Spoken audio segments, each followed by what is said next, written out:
Bonjour. Je m'adresse à vous les enfants qui deviez venir au théâtre à Point Commun à Cergy-Pontoise pour voir le spectacle L'Épopée du Lion avec Pierre Gramont. Moi je m'appelle Gaëlle Lebert et j'ai fait la mise en scène de ce spectacle avec Pierre.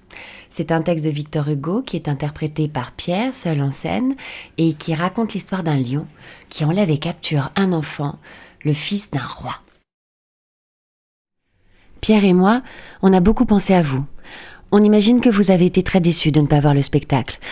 Eh bien, nous aussi, on a été très déçus. On se réjouissait de vous rencontrer, on vous avait préparé plein de jolies choses, des personnages incroyables, tous joués par Pierre qui, sous différentes perruques et sous différents costumes, devient méconnaissable.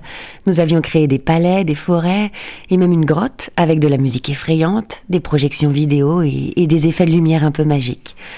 Alors on a essayé, mais c'était vraiment difficile à faire à la maison. Et puis, c'est difficile à faire sans les autres. Pour jouer, Pierre a besoin de Jean-Christophe à la vidéo, de Pascal au son, de Marc à la lumière, de Sylvia à l'administration de la compagnie et de Lucine à la diffusion. Et sans eux, tout ça c'est compliqué.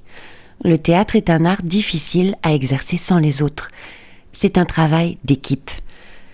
Et c'est aussi de l'art vivant.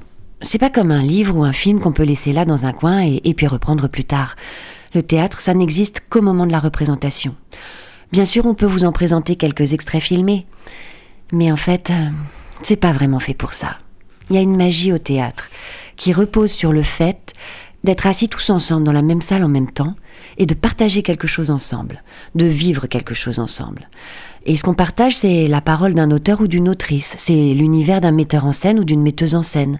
L'Épopée du Lion, c'est la parole de Victor Hugo, qui a écrit ce poème pour ses petits-enfants, mais qui s'adresse à nous aussi, pour nous raconter une histoire. Une histoire qui nous amuse, qui nous fait peur, qui nous fait rêver, et puis une histoire politique aussi. En venant au théâtre ensemble, on vit quelque chose ensemble. C'est de l'art vivant et on se crée des points communs. Et ça, c'est très important, parce que nous sommes vivants et que, même en vivant tous la même chose, nous sommes parfois très loin les uns des autres. Prenez le confinement par exemple.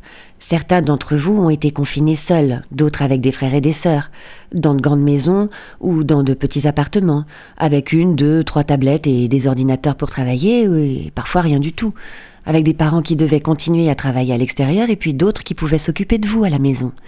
Certains étaient détendus et patients, d'autres étaient très anxieux et difficiles à supporter.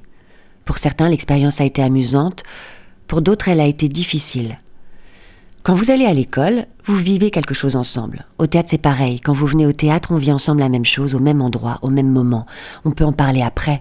On peut confronter nos points de vue. On peut parler de choses très personnelles avec beaucoup de pudeur à travers l'histoire des personnages. On se construit des souvenirs ensemble. On se construit une histoire commune. Alors pour l'instant, nous ne savons pas quand et comment nous allons pouvoir reprendre.